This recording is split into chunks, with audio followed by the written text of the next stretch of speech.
Hello everyone, welcome back to let's prep. I am Aritri Mondal.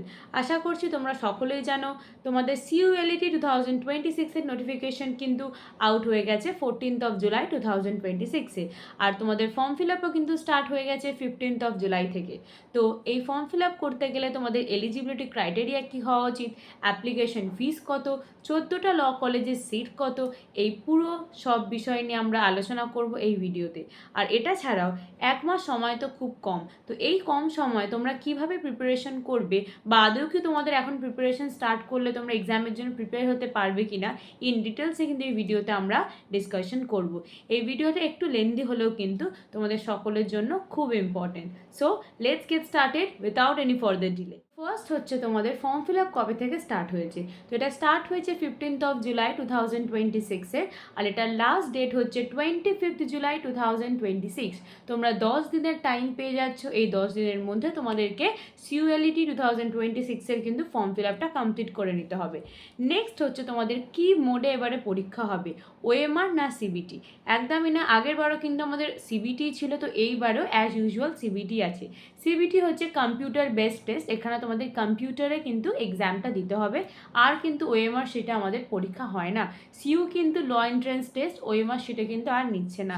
Last year থেকে কিন্তু এটা CBT হয়ে গেছে, এই ইয়ারও কিন্তু CBTতেই হবে। নেক্সট নাম্বার 2 হচ্ছে এলিজিবিলিটি ক্রাইটেরিয়া। CULET এক্সামে বসার জন্য তোমাদের কি কি এলিজিবিলিটি ক্রাইটেরিয়া থাকা উচিত। তো প্রথম কথা তোমাদের জানা উচিত কি এই এক্সামে বসার জন্য কিন্তু কোনো এজ লিমিট লাগে না, কিন্তু কিছু কিছু ক্রাইটেরিয়া থাকে যেগুলো তোমাদেরকে ফুলফিল করতে হয়। সেটা হচ্ছে 10+2 তোমাদেরকে থাকতে হবে, মানে তোমাদের উচ্চ মাধ্যমিক কিন্তু দিতে হবে। সেটা যে কোনো বোর্ড থেকে হতে পারে, West Bengal board, ICSE, CBSE, যে কোনো বোর্ড থেকে 10+2 যদি করা থাকে তাহলেই কিন্তু তোমরা এই CULET ফর্মটা কিন্তু ফিল আপ করতে পারবে। জেনারেল ক্যান্ডিডেটদের কিন্তু minimum best of 4 subject 45% marks থাকতে হবে। ST, SC, PWDদের জন্য কিন্তু 40% বা অবাভ থাকলেও চলবে বেস্ট অফ 4 সাবজেক্টে। আর OBC আর EWS যারা আছে তাদের অ্যাটলিস্ট 42% মার্কস কিন্তু রাখতে হবে 10+2-তে। তো এই হচ্ছে তোমাদের eligibility criteria general, SC, ST, OBC, PWD সব ক্যান্ডিডেটসদের জন্য। আর তোমাদের কিন্তু এই এক্সামে বসার জন্য কোনো এজ লিমিট কিন্তু লাগে না। Number 3 is application fees. তো যারা তোমরা জেনারেল, OBC, EWS তাদের কিন্তু 1000 রুপিস অ্যাপ্লিকেশন ফিস, আর যারা ST, SC, PWD তাদের হচ্ছে ₹500। তো এই দুটোই কিন্তু তোমাদেরকে ভায়া অনলাইন মোড কিন্তু পেমেন্ট করতে হবে। যখন তোমরা ফর্মটা ফিল আপ করবে পেমেন্টের অপশন থেকে কিন্তু এটা অনলাইনে পেমেন্ট করতে হবে, অফলাইনে কিন্তু এটা কোথাও পেমেন্ট করতে হবে না। তো আরেকবার বলে দিই, যারা জেনারেল, OBC আর EWS তাদেরকে কিন্তু 1000 টাকা অ্যাপ্লিকেশন ফিস পে করতে হবে, আর SC, ST, PWDদের জন্য কিন্তু ₹500 অ্যাপ্লিকেশন ফিস। নেক্সট হচ্ছে তোমাদের কোন কলেজে কটা করে সিট আছে। তো এখানে আমি একটা পেজ অ্যাটাচ করে দিচ্ছি, এটা তোমরা খুব ভালো করে দেখে নিও। এখানে বলা আছে কোন কলেজে কটা করে কিন্তু সিট আছে, তোমরা এটাকে একটু পজ করে কিন্তু দেখে নিও। নাম্বার 4 হচ্ছে তোমাদের এক্সামের ডিউরেশন কত, নাম্বার অফ কোশ্চেন্স কত, আর এবারের এক্সামে কি কি নতুন চেঞ্জেস এসছে। তো চলো দেখে নিই। তো প্রথমেই হচ্ছে ডিউরেশন আছে তোমাদের 2 আওয়ার্স, ফুল মার্কস থাকবে 100, আর নাম্বার অফ কোশ্চেন্সও থাকবে কিন্তু 100।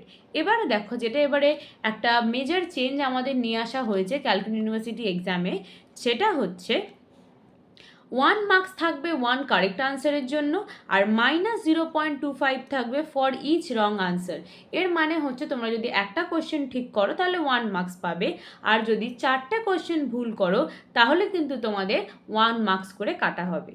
তো এইভাবে কিন্তু তোমাদের এবারে নেগেটিভ মার্কিং কিন্তু স্টার্ট হলো।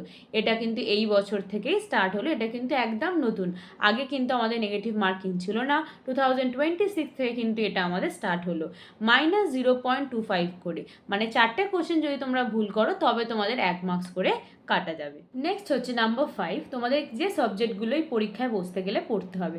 ফার্স্ট হচ্ছে English, general knowledge, current affairs, general mathematics, reasoning, আর তোমাদের পড়তে হবে হচ্ছে ইন্ডিয়ান পলিটি। তো এই 5টা সাবজেক্ট কিন্তু তোমাদের পড়তেই হবে, যেগুলোকে মেনশন করা আছে তোমাদের নোটিফিকেশনে।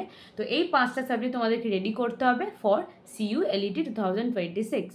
এবার যেটা সব থেকে ইম্পর্টেন্ট ওটা হচ্ছে তোমাদের এক্সামটা কবে হবে। তো মোস্ট প্রবাবলি কবে হওয়ার চান্স আছে এটা। তো প্রত্যেক বছর আমাদের নোটিফিকেশান বেরোনোর 1 মাসের মধ্যেই কিন্তু পরীক্ষা হয়ে যায়। তো সেই রকমভাবেই দেখতে গেলে যদি 15 জুলাই থেকে তোমাদের ফর্ম ফিল আপ স্টার্ট হয়েছে আর এন্ড হবে 25 জুলাই, তাহলে এক্সাম হয়ে যাওয়ার সম্ভাবনা আছে কিন্তু 15th অগস্টের মধ্যে। তো মোটামুটি দেখতে গেলে তোমাদের হাতে কিন্তু আর 1 মাসও সময় নেই, 1 মাসেরও কিন্তু খুব কম সময় আছে। এবারে এই টাইমটা তোমরা কিভাবে প্রিপারেশানে দিতে পারবে আমি তোমাদেরকে বলবো। যেটা নিয়ে আমি কথা বলবো, এটা নিয়ে আমার কাছে অনেক কোয়েরিজ এসছে কি দিদি আমি যদি এখন একটা ক্র্যাশ কোর্স করে নিই 2-3 হাজার টাকা দিয়ে, তাহলে কি এটা আমার জন্য ওয়ার্থ ইট? আমি কি 1 মাসের মধ্যে পুরোপুরি একদম প্রিপেয়ার হয়ে যেতে পারবো? আমি আগে কিছুই পড়াশোনা করিনি বা এতদিন আমি ফাঁকি মেরে এসেছি ক্লাস 12-এর পরে। তো এরকম যদি কেউ আমাকে জিজ্ঞাসা করে, মানে অনেকজন করেছে, আমি তাদেরকে বলি না, তোমরা একদমই পারবে না। কারণ হচ্ছে এটা ডিমোটিভেটিং কথা নয়, কিন্তু এটাই সত্যি। যারা আজ থেকে 5 মাস আগে থেকে প্রিপারেশন করছে তাদের প্রিপারেশন অবভিয়াসলি বেটার হবে যারা এখন প্রিপারেশন করতে স্টার্ট করছে তাদের থেকে। কিন্তু তা বলে এটা নয় যারা এখন স্টার্ট করছে তারা একদমই পারবে না। কিছু কিছু পোর্শনস এমনই আছে যেই সাবজেক্টগুলো করলে কিন্তু তোমাদের সিউএলইটির জন্য কিন্তু অনেকটা প্রিপারেশন হয়ে যাবে।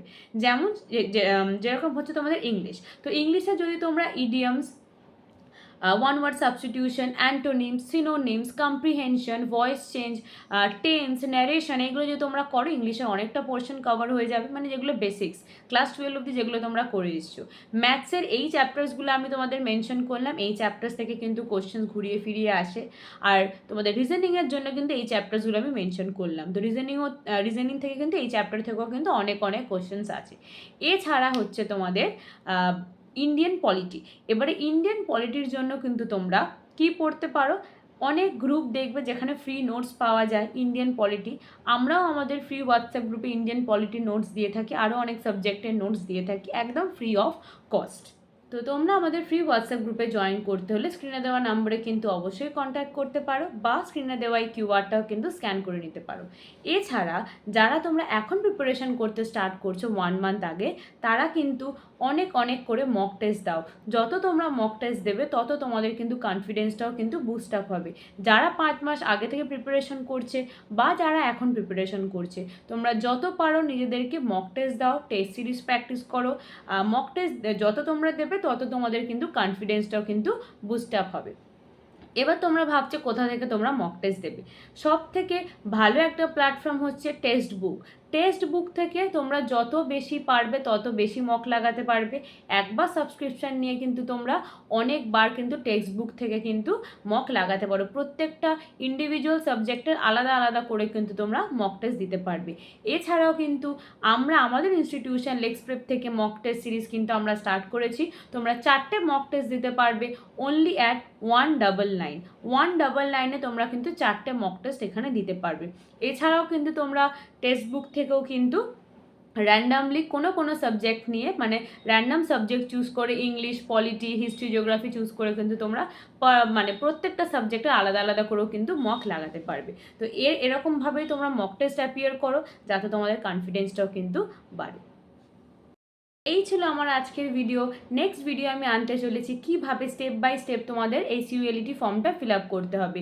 যদি তোমরা আমার কাছ থেকে গাইডেন্স চাও তাহলে নিচে দেওয়া নাম্বারে কিন্তু অবশ্যই কন্ট্যাক্ট করে আমাদের ফ্রি হোয়াটসঅ্যাপ গ্রুপে কিন্তু তোমরা জয়েন করে যেতে পারো, যেখানে তোমাদেরকে আমি পার্সোনালি গাইড করব তোমরা কিভাবে ফর্ম ফিল আপ করবে, বা ফর্ম ফিল আপের পরে যদি তোমাদের কোনো ডাউট থাকে সেটাও তোমরা আমাকে জিজ্ঞাসা করতে পারো। আর এই গ্রুপটা কিন্তু একদম কাউন্সিলিং প্রসেস পর্যন্ত তোমাদেরকে হেল্প করা হবে। আফটার সিউএলইটি এক্সাম যখন তোমাদের অ্যাডমিশন হবে, মেরিট লিস্ট বেরোবে, তখন কিভাবে তোমাদের কাউন্সিলিং করতে হবে ওই গ্রুপে কিন্তু আমরা তোমাদেরকে ভালোভাবে কিন্তু গাইডেন্সও প্রোভাইড করব। So that's all for today, and don't forget to like, share and subscribe our channel for more such ULET updates. Till then, stay tuned, stay updated. Thank you.